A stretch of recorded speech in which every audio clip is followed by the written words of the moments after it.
O enorme interesse demonstrado no estudo de Hegel pela ciência na União Soviética é melhor justificado no legado filosófico de Lenin. Os modernos cientistas naturais, se souberem procurar e se aprendermos a ajudá-los, encontrarão na dialética hegeliana materialisticamente interpretada uma série de respostas aos problemas filosóficos que estão sendo levantados pela revolução nas ciências naturais e que fazem aos admiradores intelectuais da moda burguesa tropeçam em reação.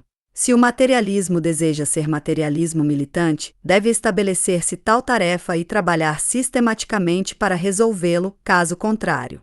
Eminentes cientistas naturais com tanta frequência quanto até agora estão desamparados em fazer suas deduções e generalizações filosóficas, pois a ciência natural está progredindo tão rapidamente e está passando por uma sublevação revolucionária tão profunda em todas as esferas que ela não pode dispensar deduções filosóficas sobre o significado do materialismo militante.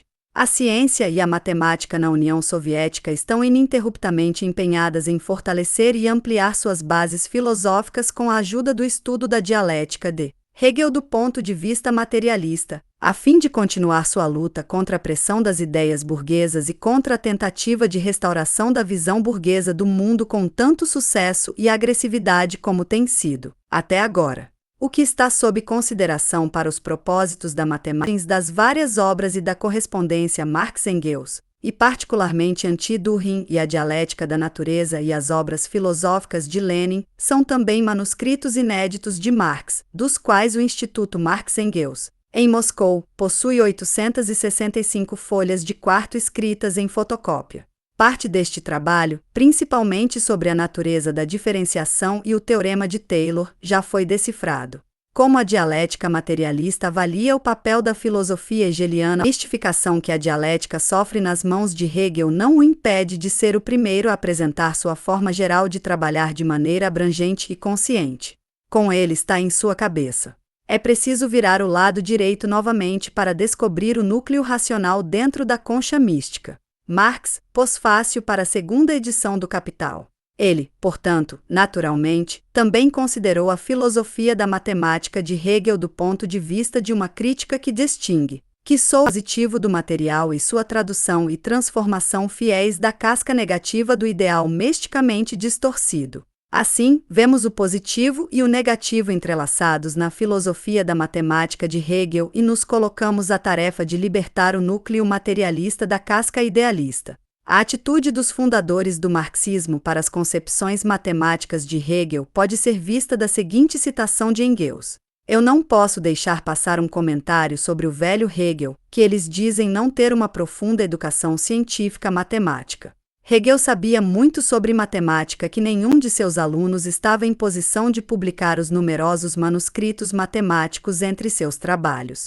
O único para entender o suficiente sobre matemática e filosofia para poder fazer isso é Marx Engels, Carta a Lange, 29 de março de 1865.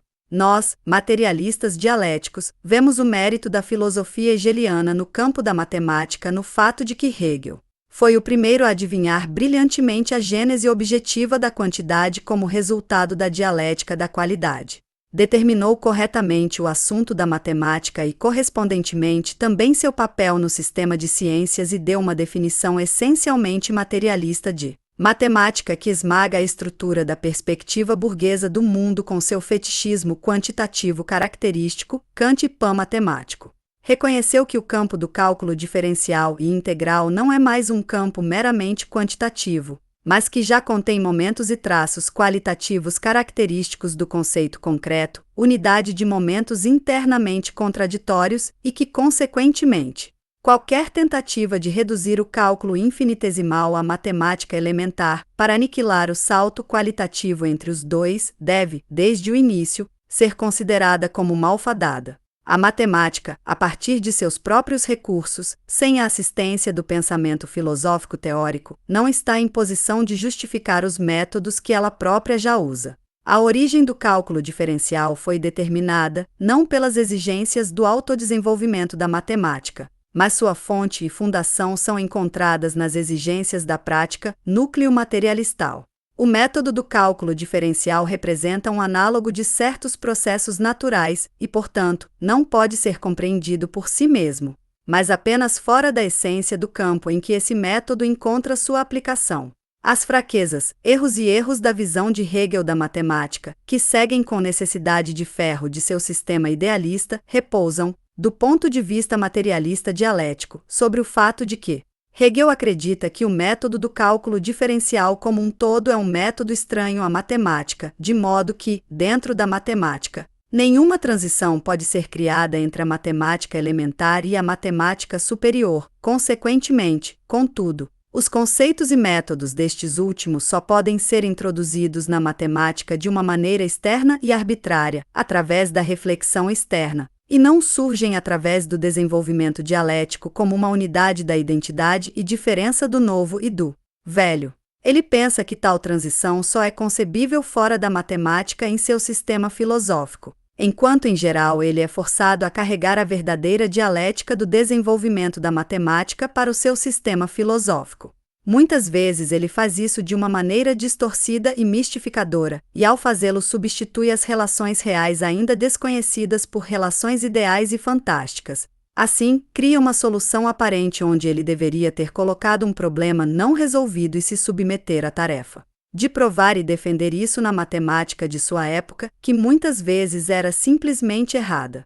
Ele considerou o desenvolvimento factual da matemática como sendo um reflexo do desenvolvimento das categorias lógicas, desses momentos do autodesenvolvimento da ideia, e negou a possibilidade de construir uma matemática que conscientemente aplicaria o método dialético e, portanto, seria capaz de descobrir a verdadeira dialética do desenvolvimento de seus próprios conceitos e métodos e não simplesmente tomar os momentos qualitativos e contraditórios em si mesmo através da reflexão externa. Correspondentemente, ele não só não está em posição de representar a tarefa de reconstruir a matemática através do método da lógica dialética, mas ele é forçado a correr atrás da matemática de seus dias, apesar de sua correta crítica de seus conceitos e métodos básicos. Ele prefere a prova de Lagrange de cálculo infinitesimal não porque descubra as relações reais entre a matemática do finito, álgebra, e do infinito, análise, mas porque Lagrange traz o quociente diferencial para a matemática de um modo puramente externo e arbitrário, segundo o qual Hegel se conforma.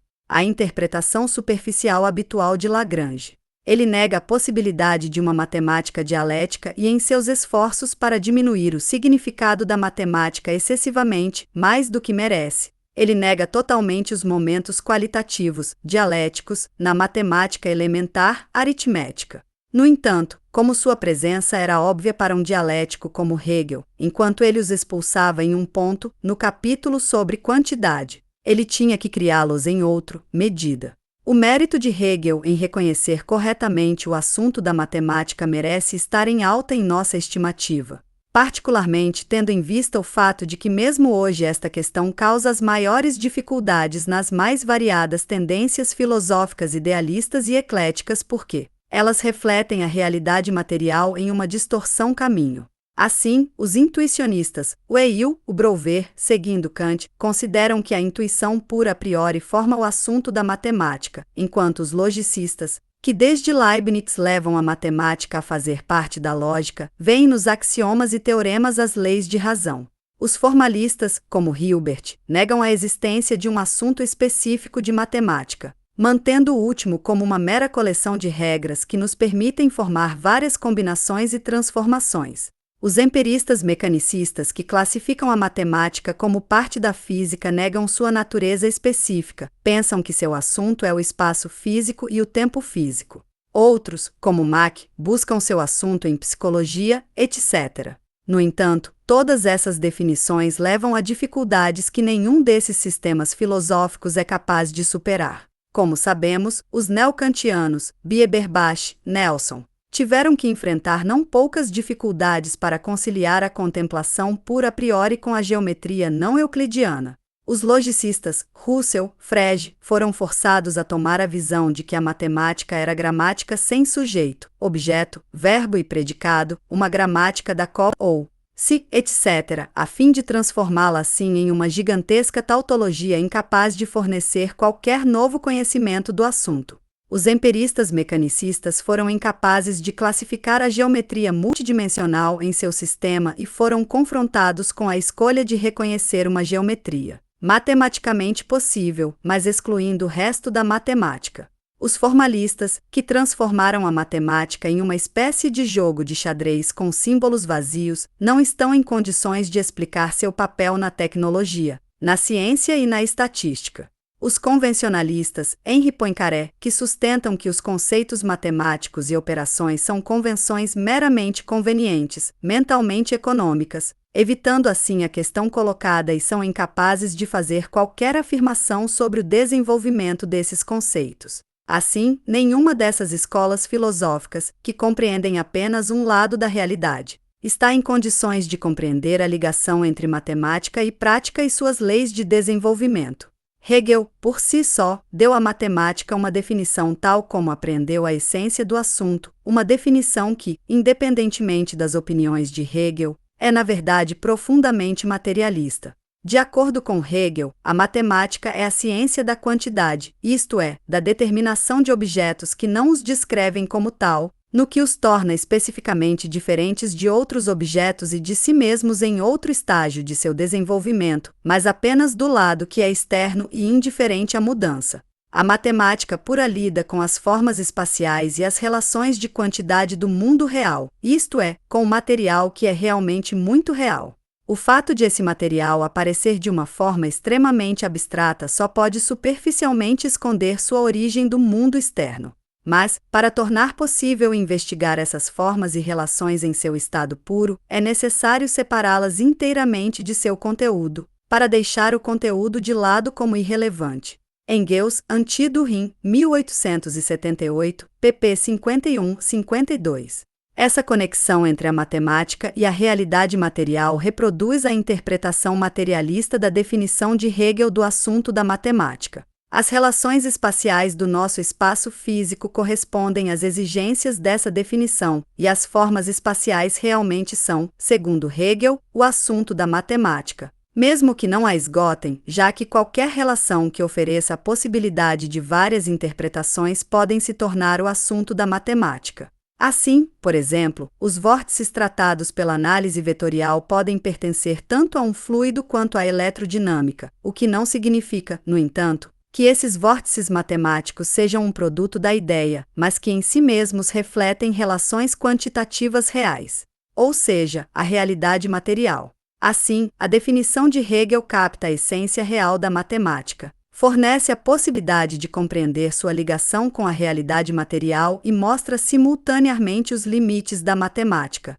seu lugar e papel no sistema de ciências que, como um todo e em seu desenvolvimento, refletem objetivamente, material, realidade. Do ponto de vista desta definição, as definições citadas acima não podem ser simplesmente rejeitou uma liminar do limite, mas realmente superar. Em cada um deles, momentos de verdade podem ser reconhecidos, uma das características, lados, facetas do conhecimento que, unilateralmente exagerados e destendidos, se desenvolvem em uma natureza absoluta, divorciada da matéria, apotetizada. Lenin, sobre a questão da dialética, volume 38, Collected Works, p. 363. Isso pode ser feito mesmo que o próprio Hegel não tenha conseguido superar completamente a unilateralidade dessas definições. Pois em Hegel devem ser ouvidos motivos que, muitas vezes bastante eclecticamente confusos, simplesmente ecoam não apenas a logística de Leibniz, mas também a construção de Kant dos elementos da contemplação a priori, até mesmo a negação convencional e formal da correção objetiva das declarações matemáticas. Assim, ele de fato descreve corretamente a essência abstrata e formal do método matemático, segundo a qual primeiras definições e axiomas são estabelecidos, aos quais os teoremas estão ligados, cuja prova consiste apenas em ser reduzida pelo entendimento àqueles postulados não comprovados. Hegel, ciência da lógica. Mas ele mesmo exagera unilateralmente o momento da tautologia na matemática, fechando os olhos para a evolução desse método que leva ao caráter arbitrário e externo dos axiomas sendo sublimados. Embora até hoje a maioria dos matemáticos e filósofos da matemática não reconhecem isso, e que, no desenvolvimento da matemática, Os momentos lógico-formais da compreensão são deixados de lado pelos momentos dialéticos. É verdade que Hegel corretamente observa a existência dos momentos sensuais na matemática, mas ele confia demais em Kant reduzindo o conteúdo de matemática como ele abstrair a intuição sensual.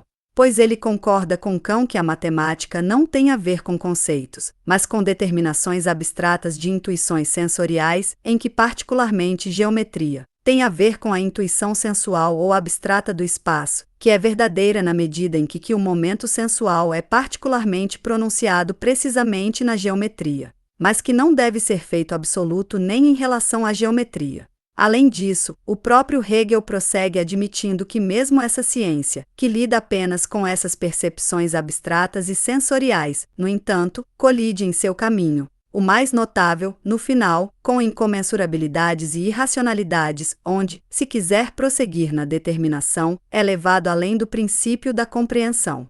E Bide finalmente, Hegel critica, e com razão, o prestígio e charlatanismo, até mesmo das provas newtonianas, que tentavam apresentar as leis da experiência como os resultados do cálculo. Ele está completamente correto quando afirma que de modo algum cada membro de uma fórmula matemática, tomado por si mesmo, tem que ter um significado concreto e que a correção matemática do resultado não é garantia do sentido real, isto é, a existência corresponderia do resultado do cálculo.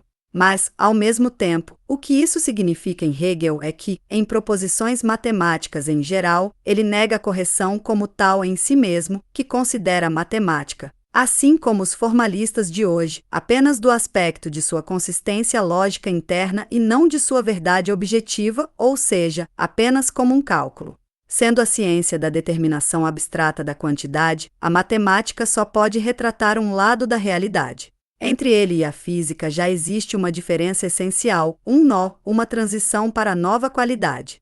Para a física, as pesquisas já importam do lado essencial qualitativo.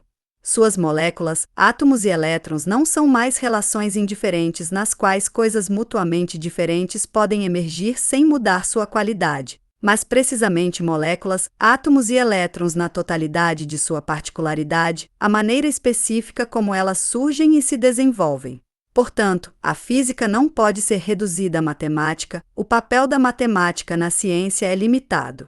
Esse ponto de vista é diametralmente oposto ao de Kant, segundo o qual a ciência só é digna do nome na medida em que a matemática encontra um lugar nela. Ao se deparar com a fetichização da quantidade, que afinal é apenas um reflexo das relações abstratas de troca de dinheiro da ordem burguesa, Hegel, neste caso, desintegrou o arcabouço da filosofia burguesa. No entanto, como ele não se baseava em outra classe, mas era e permanecia um filósofo da burguesia, ele só poderia desenvolver isso, em sua essência, um ponto de vista profundamente materialista, de um modo idealista e, portanto, para a hipertrofia desenfreada. O que era materialista neste ponto de vista de Hegel é particularmente claro pelo fato de que é precisamente a notória matematização da física que prestou o maior serviço ao idealismo na filosofia e na ciência. Não foi em vão que o filósofo natural Abel Rey, que desprezou o materialismo, escreveu que La théorie physique chez les physiciens, Paris, 1907. Citado em Lenin, volume 14, p. 309, uma crise na qual a matéria desaparece, apenas as equações permanecem, e Bide. Mesmo assim, o que aconteceu na ciência, o conjunto das duas ciências da física e da matemática, foi avaliado por Lenin como um sucesso significativo para a ciência. Isso está em completa harmonia com Hegel se o interpretamos materialisticamente. Hegel, é verdade, não reconheceu o desenvolvimento de conceitos em matemática, já que ele não contava a matemática como parte da filosofia, isto é, como uma ciência que lida com conceitos. Poder-se-ia também conceber a ideia de uma matemática filosófica conhecida por noções, o que a matemática comum deduz das hipóteses de acordo com o método do entendimento. No entanto, como a matemática é a ciência das determinações finitas de magnitude que devem permanecer fixas e válidas em sua finitude e não ultrapassá-la, a matemática é essencialmente uma ciência do entendimento e, uma vez que é capaz de fazê-lo de maneira perfeita, é melhor que mantenha essa superioridade sobre outras ciências do gênero e não se permita adulterar-se misturando-se com a noção, que é de um ponto de vista bastante diferente. natureza ou por aplicações empíricas. Hegel, Philosophy of Nature, Miller trad. p. 38. Mas isso não significa que ele ignorou completamente esse desenvolvimento. Não, ele meramente a transferiu da matemática para o seu sistema de filosofia e aqui exigiu completa unidade de desenvolvimento. Entre a geometria e a mecânica deve haver uma unidade, tudo deve estar ligado por uma cadeia de dedução dialética, pela cadeia de desenvolvimento.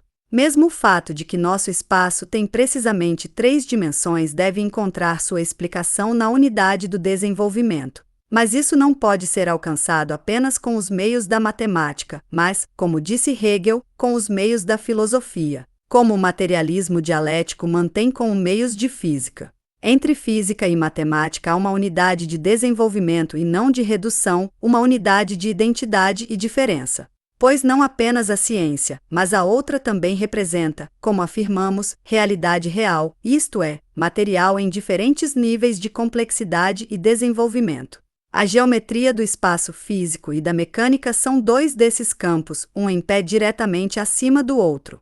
Entre o princípio da gravitação e a doutrina das propriedades do espaço-tempo material, deve haver um elo, mas ao mesmo tempo uma diferença também.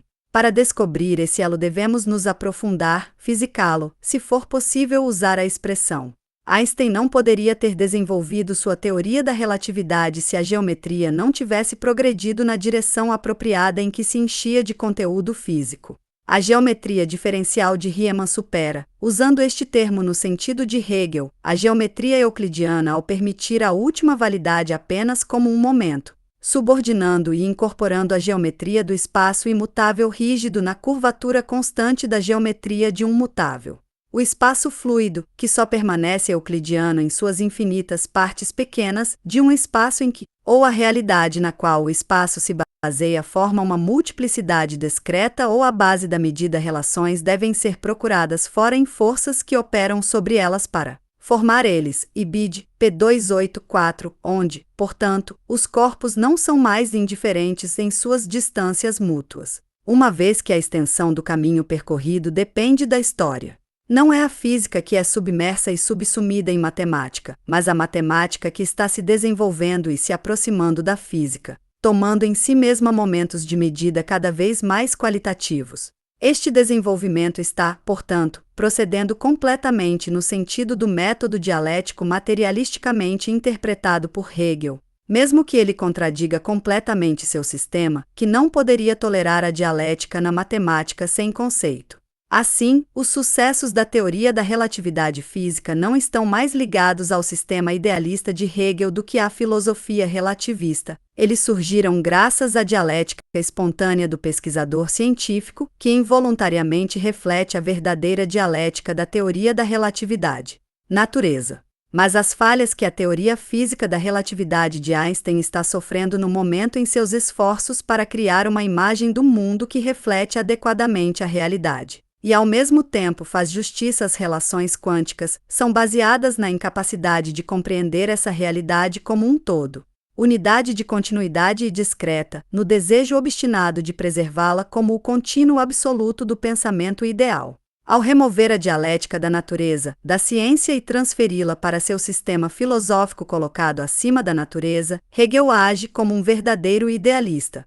Por essa mesma razão, ele não apenas negou à matemática a capacidade de proceder de maneira conscientemente dialética, mas também, apesar de seu pronunciado objetivismo, cai em uma posição puramente subjetiva na matemática. Tratar uma equação dos poderes de suas variáveis como uma relação das funções desenvolvidas pela potencialização pode, em primeiro lugar, ser apenas uma questão de escolha ou possibilidade.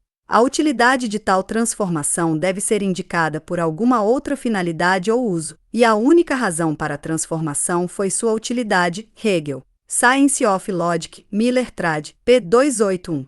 Escreveu ele, num estilo que encontramos novamente em Mach ou Poincaré. Para o matematicamente infinito, que emerge na matemática na forma da série, a transição de limite, fluxão, quocientes diferenciais, o infinitesimal, etc., não é mais algo meramente quantitativo de seu ponto de vista, mas já contém um momento qualitativo, então que aqui a matemática não pode evitar o conceito. Ao passo que se supõe que o conceito seja algo alheio à matemática, algo que supostamente contradiz todas as suas leis, e assim a matemática só pode levá-lo de um modo, arbitrariamente, lemático de um campo estranho para a matemática.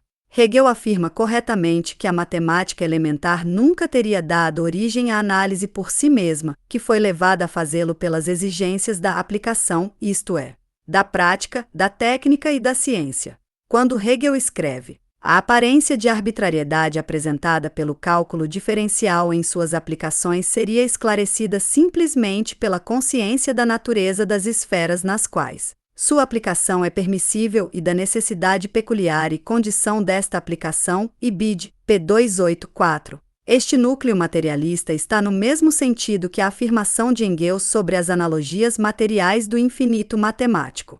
No entanto, assim que os matemáticos se retiram para sua inexpugnável fortaleza de abstração, a chamada matemática pura, todas essas analogias são esquecidas. Torna-se algo totalmente misterioso, e a maneira pela qual as operações são realizadas em análise aparece como algo absolutamente incompreensível, contradizendo toda a experiência e toda a razão.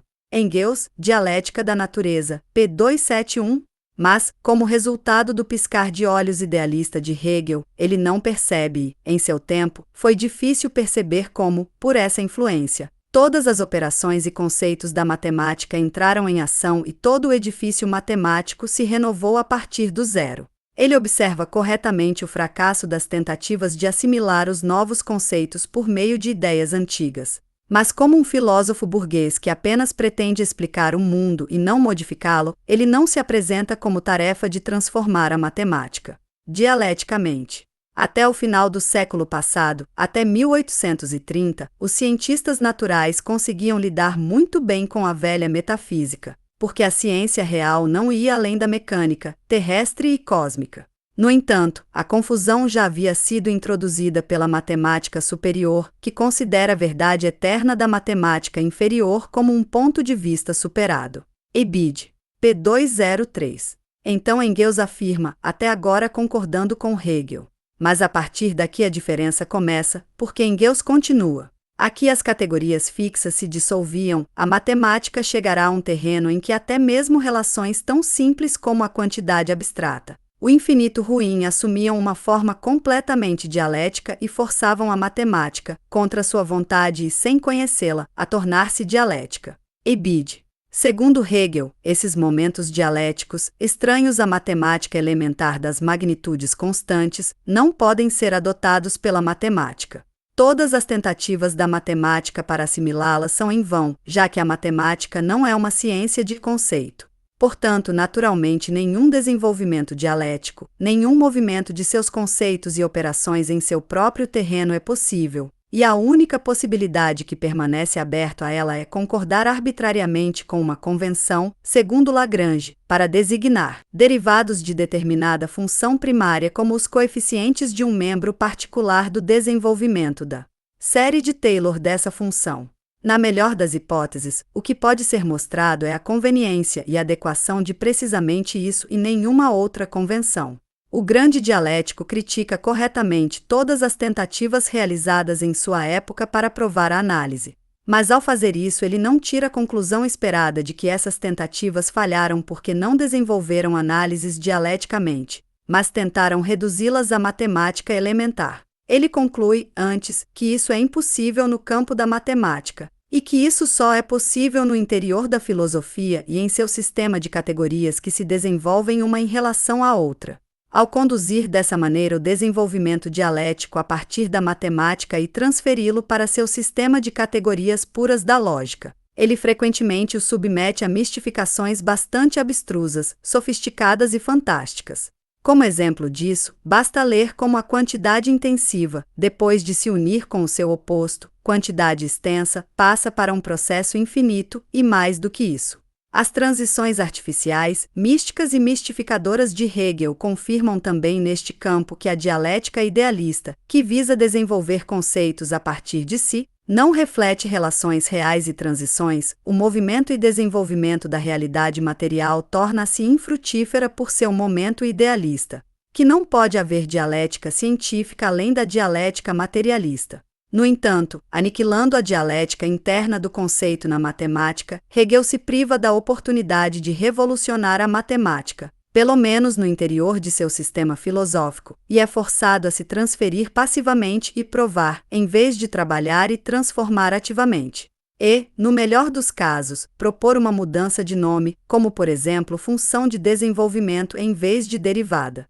Quando Hegel afirma que, no interior de seu sistema de categorias lógicas, ele não apenas provou a possibilidade, mas também deu a verdadeira comprovação desse mesmo infinito matemático em todas as suas variedades, nas quais todas as tentativas anteriores de fundamentar a análise haviam na verdade. Ele mesmo está trabalhando sob as mesmas imagens mentais contra as quais ele polemiza com tanta nitidez. Assim, por exemplo, ele está certo quando ele condena como não científico e antimatemático o método de negligenciar infinitesimais de uma ordem superior com base em sua insignificância quantitativa e quando ele declara que o mesmo método é permissível com base no significado qualitativo dessas magnitudes. Como o diferencial é uma relação quantitativa qualitativa no desenvolvimento. X mais dx, n, xn igual nxn menos 1 dx mais nnl 1,2. xn 2 dx 2 mais.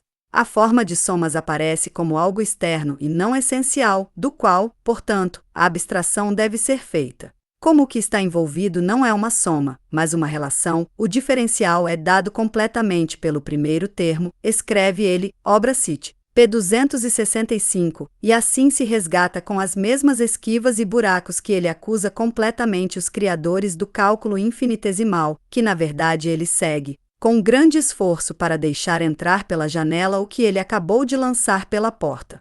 Precisamente porque Hegel, partindo de seu ponto de vista idealista, não representou a tarefa e não pôde representá-la de reconstruir a matemática por meio da lógica dialética, mas apenas tentou substanciar a mesma no interior de seu sistema filosófico tal como está, ele nunca realizamos até mesmo essa tarefa, apesar de todo um número dos comentários mais valiosos. E não tivemos nenhuma influência direta sobre o desenvolvimento posterior da matemática, embora esta última, como já mostramos, estivesse avançando espontaneamente ao longo de um caminho dialético.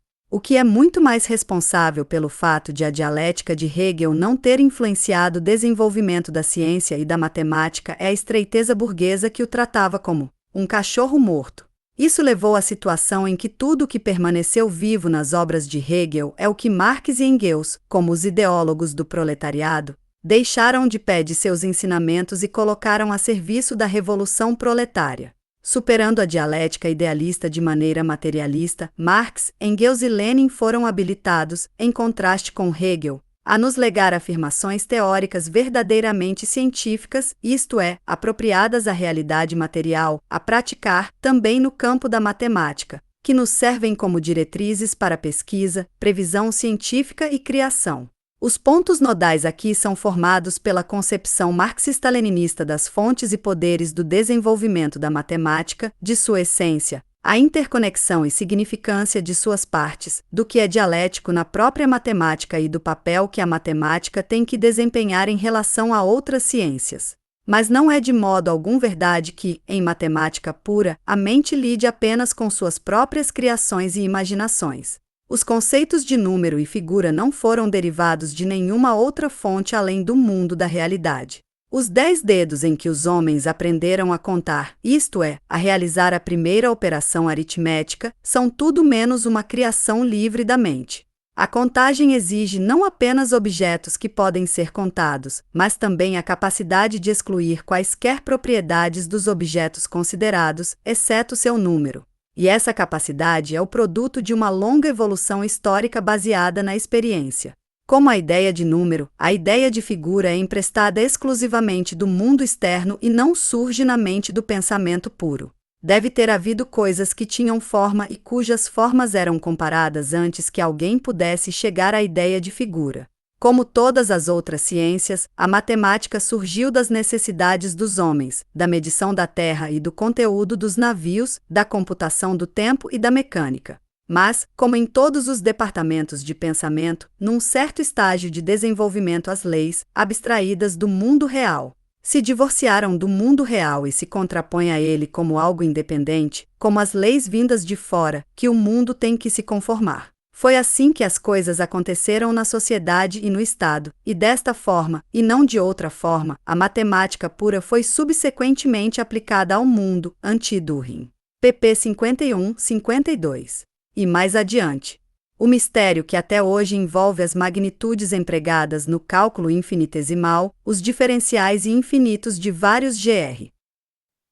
graus, é a melhor prova de que ainda se imagina que o que estamos tratando aqui são criações livres e imaginações puras do humano, mente, para a qual não há nada correspondente no mundo objetivo. No entanto, o contrário é o caso. A natureza oferece protótipos para todas essas magnitudes imaginárias.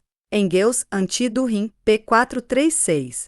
Essa concepção, naturalmente, não tem nada em comum com a de empiristas como J.S. Mill, já que ao contrário deles não limita a cognição à indução, mas em contraste com os pan-inducionistas que Engels reconsidera a lógica como a histórica trabalhada. Assim, os conceitos matemáticos e as conformidades com o direito são considerados não como verdades absolutas, imutáveis e eternas, mas como partes da superestrutura ideológica da sociedade humana ligadas ao destino do último. Portanto, é desnecessário dizer que a principal lei do desenvolvimento social, a lei da luta de classes, não pode permanecer sem influência sobre a matemática. Há um ditado bem conhecido de que, se os axiomas geométricos afetassem os interesses humanos, certamente seriam feitas tentativas de refutá-los. As teorias das ciências naturais que entram em conflito com os antigos preconceitos da teologia provocaram e ainda provocam a mais raivosa oposição. Este ponto de vista, que não tem nada em comum com a alegação de Kautsky e Kuhnel de que a matemática e as ciências naturais devem ser contadas completamente entre as forças de produção, o que nega a luta de classes dentro delas, rejeita a divisão das ciências em exato, matemática e as ciências naturais, e não exatas, as ciências sociais. O ponto de vista da classe em matemática não deve, no entanto, ser interpretado de tal forma que toda a matemática anterior seja rejeitada como um todo e que, em seu lugar, uma matemática construída a partir de elementos completamente novos seja estabelecida de acordo com princípios totalmente novos. Nós assumimos a posição de que o desenvolvimento da matemática é determinado pelo desenvolvimento das forças produtivas, através do qual a própria matemática tem um efeito recíproco sobre as forças produtivas e, consequentemente, reflete a realidade material. No entanto, as forças produtivas exercem seu efeito sobre a matemática por meio do elo de ligação das relações de produção, que na sociedade de classes são relações de classe e carimbam a classe distorcida que imprime na matemática. Assim, a matemática exibe uma natureza dupla. O idealismo filosófico é apenas um absurdo do ponto de vista do materialismo bruto, simples e metafísico. Do ponto de vista do materialismo dialético, por outro lado, o idealismo filosófico é um Überschwänglisches unilateral e exagerado, Diätschen, desenvolvimento, inflação, destensão, de uma das características, aspectos, facetas do conhecimento em um absoluto, divorciado da matéria, da natureza, apotheised. O conhecimento humano não é, ou não segue, uma linha reta, mas uma curva que se aproxima infinitamente de uma série de círculos, uma espiral. Qualquer fragmento, segmento, seção dessa curva pode ser transformado unilateralmente, em uma linha reta completa, independente, que então, se não se vê a madeira para as árvores, leva ao atoleiro, ao obscurantismo clerical, onde está ancorado pelos interesses de classe das classes dominantes. Rectilinearidade e unilateralidade, aridez e petrificação, subjetivismo e cegueira subjetiva, foi lá as raízes epistemológicas do idealismo. E o obscurantismo clerical, idealismo filosófico, naturalmente, tem raízes epistemológicas, não é infundado, é, sem dúvida, uma flor estéril. Mas uma flor estéril que cresce na árvore viva do conhecimento humano absoluto, fértil, genuíno, poderoso, onipotente, objetivo e absoluto. Lenine, On the Question of Dialectics, Collected Works, volume 38, p. 363. Não obstante, a matemática burguesa pode ser simplesmente rejeitada, mas, ao contrário, deve ser submetida a uma reconstrução, pois ela representa o mundo material. ainda que unilateral, e distorcido, ainda que objetivamente. Mas se a matemática deve suas origens à prática, se ela reflete relações reais e condições derivadas da realidade material, embora de forma completamente abstrata e distorcida, deve ser dialética. Pois a dialética, a assim chamada dialética objetiva, prevalece em toda a natureza em Geuss, Dialectics of Nature, p. 211, e a dialética em nossa cabeça é apenas um reflexo do desenvolvimento real que ocorre no reino da natureza e da sociedade humana e que segue as formas dialéticas. Carta a Conrad Schmitt, 1º de novembro de 1891. Este místico no próprio Hegel, porque as categorias aparecem como pré-existentes e a dialética do mundo real como sua mera reflexão dialética da natureza. p. 203. E, na verdade, como já dissemos, Engels sustentava que a matemática superior era dialética, uma vez que a introdução de variáveis por Descartes trouxe para elas, ao mesmo tempo, o movimento e, portanto, também a dialética. Hegel observou corretamente que novos momentos qualitativos e dialeticamente internos contraditórios penetravam, assim, na matemática. Mas ele ignorou o que Engels enfatizou, isto é, que a própria matemática foi assim forçada, embora inconscientemente e contra sua vontade, a se tornar dialética e que, portanto, a dialética do desenvolvimento de seus conceitos e métodos básicos deve ser buscada na própria matemática. No entanto, a matemática elementar, assim como a lógica formal, não é absurda, deve refletir algo na realidade, portanto, deve conter certos elementos da dialética. Engels também pode realmente vê-lo, em contraste com Hegel. O número é a mais pura determinação quantitativa que conhecemos, mas está repleto de diferenças qualitativas. 16 não é meramente a soma de 16, é também o quadrado de 4, o quarto poder de 2. Portanto, o que Hegel diz quantite, p. 237 sobre a ausência de pensamento na aritmética é incorreto.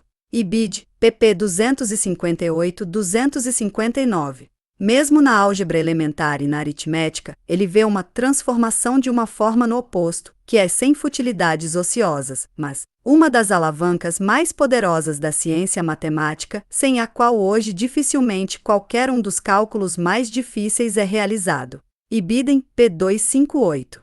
Marx, contudo, viu, não só em concordância com Hegel, tanto a impossibilidade de todas as tentativas de fornecer uma comprovação formal lógica da análise, como também a infantilidade de tentar fazê-lo repousar na intuição sensual, no gráfico, etc.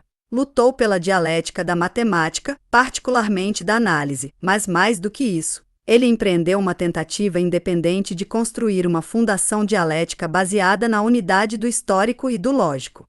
Ao fazê-lo, Marx se coloca como tarefa, como já mencionamos, de não reduzir a análise à aritmética, como os logicistas, começando com Weierstrass, mais tarde tentaram fazer, que, apesar de todas as suas realizações no aprofundamento do modo matemático, os problemas são colocados, levaram aos paradoxos bem conhecidos da teoria dos conjuntos que destruíram toda a estrutura, não apenas de matemática, mas também de lógica, que fora especialmente construída para esse fim. Marx tenta mostrar como o cálculo diferencial e integral, essencialmente novo, surge da própria matemática elementar e de sua própria base, aparecendo como um tipo específico de cálculo que já opera independentemente em seu próprio terreno, de modo que o método algébrico inverte-se em seu oposto exato, o método diferencial, e, desse modo, como um salto que foge de todas as leis da álgebra.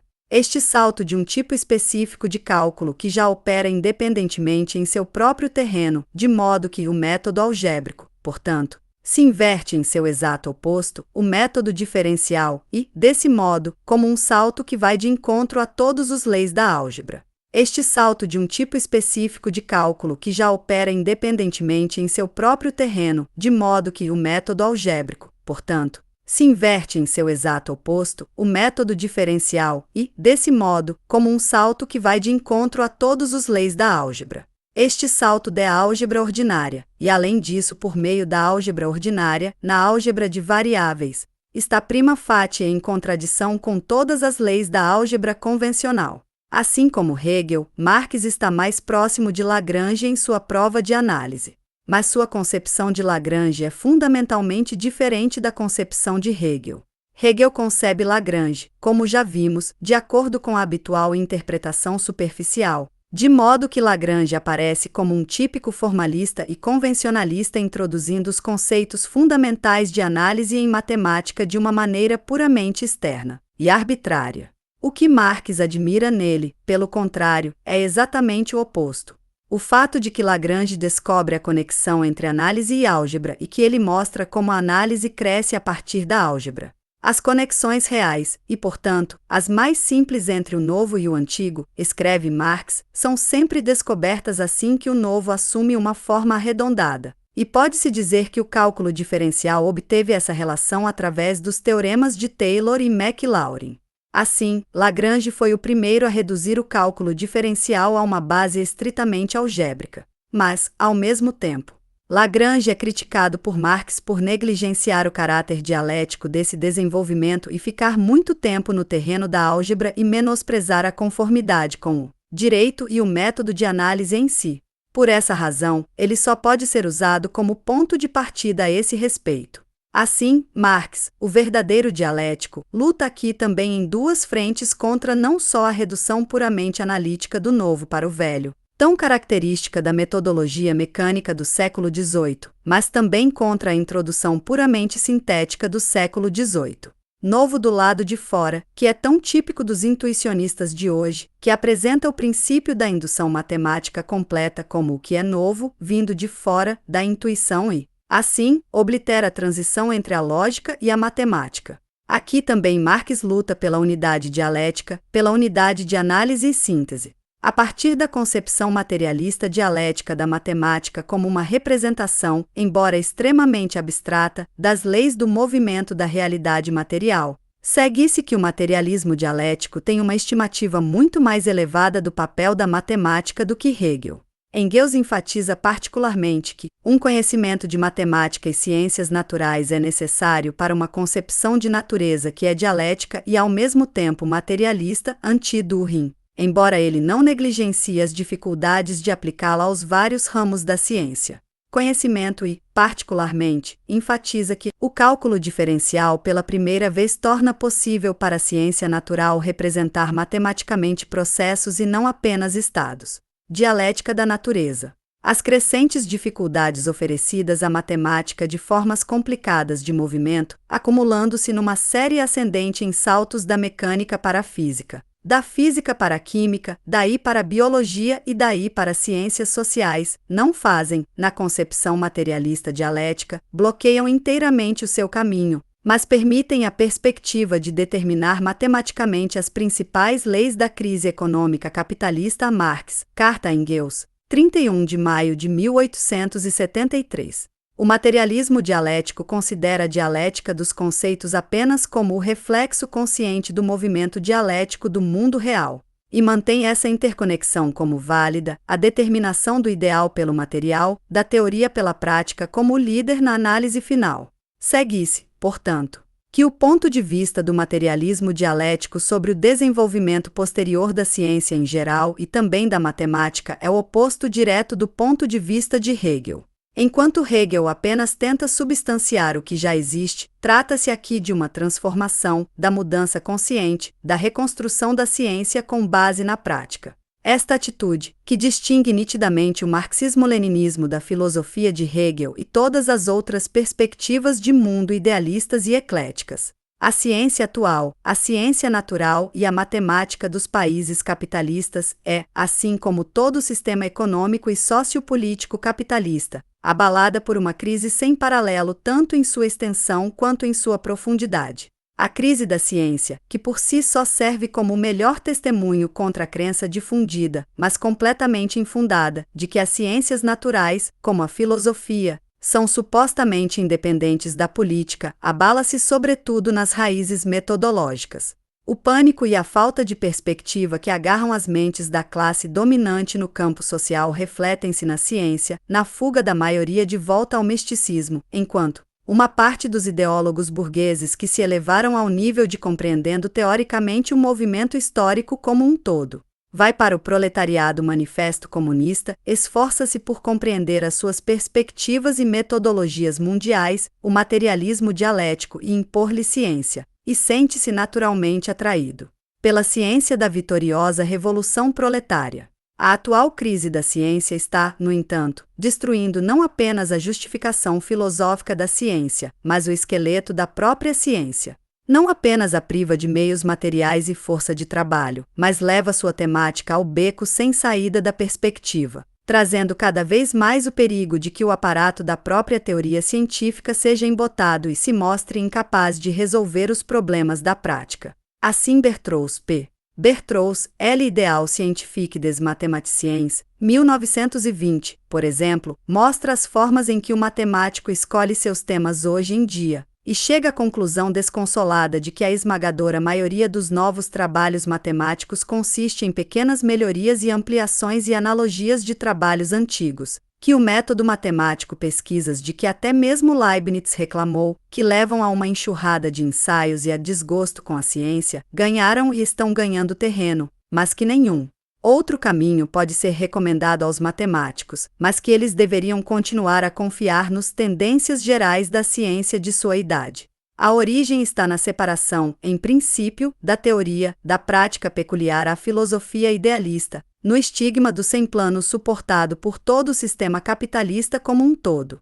Somente uma filosofia que adote o objetivo de representar adequadamente o movimento da realidade material pode servir à ciência como um farol confiável para preservá-la da separação mortal da prática, da árvore da vida perene. Somente o princípio do planejamento, cuja introdução é incompatível com o princípio da propriedade privada dos meios de produção, com a ditadura da minoria sobre a maioria, pode salvar a ciência de secar em abstrações vazias e liberando os poderes do talento científico. Adormecer nas massas populares, trazê-lo para uma flor nova e inimaginável. A ciência na União Soviética, e a matemática como parte dela, é forte por esse mesmo motivo que possui a dialética de Hegel, materialisticamente superada e libertada de distorções idealistas, e os princípios do planejamento socialista, que por sua vez traduzem em realidade a realidade. Doutrinas do materialismo dialético, como diretriz, e novos quadros de massa numericamente crescentes do corpo estudantil proletário,